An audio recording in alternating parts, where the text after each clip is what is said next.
So my field is FinTech. It's called financial technology. We'll tell you a little bit about it, how it helps you as government, regulators, do your job. So, question, why there aren't any banks on Star Trek? You ever wondered? Think. The answer is coming. Because it's set in the future. And I'm saying this provocative. I think we won't see many banks in the future. I mean, it will be melted in services. Facebook will have it. Car companies will have it. It's just going to be everywhere. But you won't have banks per se, or very few. What is FinTech? FinTech is financial technology. Usually it's startups, people who think, my God, those people overcharge me. Let's change this. So they get together, 2-3 people, and say, let's set up a startup, a small company. And with that, we will provide customers with better services, simpler services, cheaper services, and more innovative services. And that's very compelling for a lot of customers. I mean, people would say, FinTech don't have a lot of customers yet. But then when they say that, I say, it's like the ketchup bottle when it's full.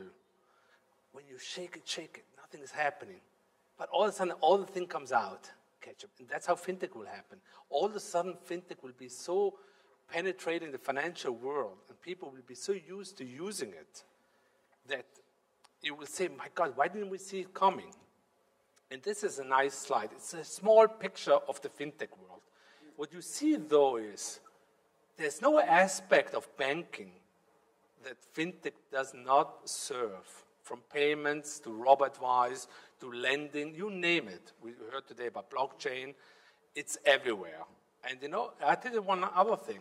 If I were a bank manager, I would ask my people, is there a business field we have where there's no FinTech in it as a competitor? And if the person would tell me yes, then I would say we have to close it because it's of no interest to the FinTech, so it can't be of interest to us. And you know why? At the beginning I said something provocative. I said it's your best friend. Why do you think UK is the best FinTech hub in my view? I mean, it's like the godfather of FinTech hubs.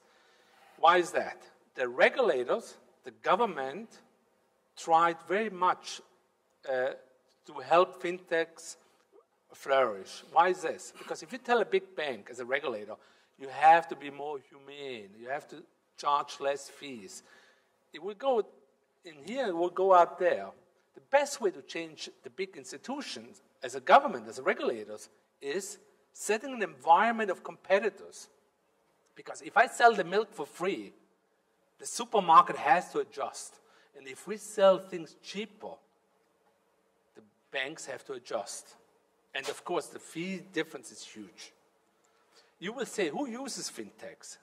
Of course, obviously, you will think of millennials. Millennials are the ones born 1980 to 95. It's not only the millennials. It's also the older people. Challenger banks are banks set up as FinTech banks. They're FinTech banks. They're called challenger banks. They have licenses and everything. Their customers are 55 and up. Why is that? Because they have the money. So you have the whole spectrum. You don't only have the millennials, and it's growing. So it's everyone. Everyone is a FinTech customer down the road. And now, but it's not about money only. I think the legacy of FinTech is a whole different thing. You know, it's about people who don't have access to financial institutions. We talk about the unbanked ones or underbanked. I mean, the underbanked ones are the people who usually live in a place where they have some money, they have some jobs, but they have few branches. There's very few places where they can even set up a bank account. Or maybe nobody would take them as customers. Nigeria is a perfect place where M-Pesa is a payment system by Vodafone, very successful. Basically with a very simple phone. We're not talking a smartphone, an old Nokia phone. Those people have a bank account within the phone. They can pay, they can send money. It's wonderful because all of a sudden you help those people who had nothing. I mean, they had jobs, but they don't have a bank account. If you don't have a bank account, as we all have, you can't get a credit, you don't get a credit history. A lot of things are closed from your opportunity world. So M-Pesa, a good example, Nigeria, helped those people, they have their little bank, it's in their basic phone. So that's a fantastic thing where I see FinTech really does a good job helping those people have a better life. Worse, the unbanked ones, the refugees. Those poor people, they have no identity. Forget about bank account. They have nothing. So through blockchain, we give them identities. I mean, this trend starts. Through FinTechs, we give them bank accounts on their credit card. I mean, and so the government has a way of sending money to those people to start a life. Because let's not forget, a lot of refugees, Steve Jobs' parents were refugees. I mean, they come from somewhere. I mean, all those kids, if we help those unbanked and underbanked, it serves us. And FinTech is an enabler for the government to help them because the FinTech companies are very keen to help. Of course, there's a business side, but there's also customers. And it's a wonderful thing that we can help them, and it's appreciated. And then we come to the underbanked. You would say, okay, it's only in Africa or maybe in some place in India. It's everywhere. I'll give you an example, Greece. Through the debt crisis, a lot of people had normal jobs, which they had loans, they had a car loan, they had a lot of things, which they could serve. But all of a sudden, the debt crisis came, they lost their jobs, a lot of bad things happened. Those people don't want to send their salary to the bank anymore.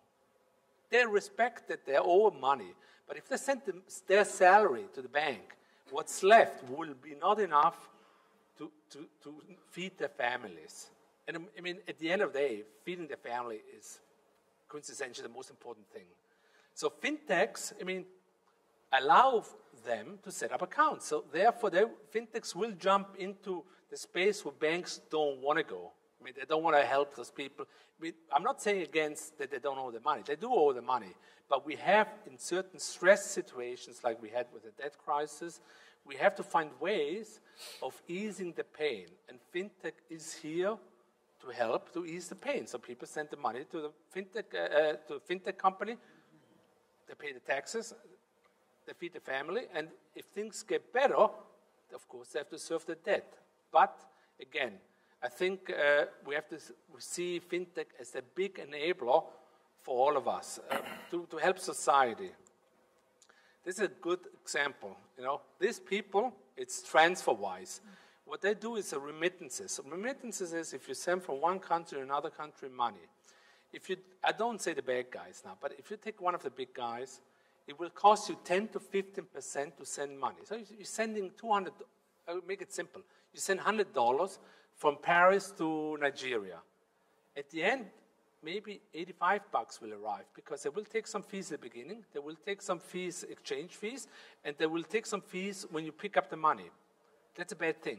With transfer-wise, that's why they say repeating fees, they take 1%. So $99 arrive, that's why FinTech is here to stay. And, and those guys, they take their risk takers. There's another campaign that did a wonderful one where they looked like naked people. They had skin-colored clothes on and bikinis. It looked like an ad for bikinis. But it's a billion-dollar company. They're not scared to follow their dreams. And, we should, as a government, regulators, we as a FinTech company, representing FinTech here, should try to turn that sign around from closed to open because it will serve us all, if we leave this big segment of underbanked and unbanked out of our financial world, it will not serve us. And so, therefore, I think that's the biggest legacy we will have. And I'm finished with this, and thank you for listening.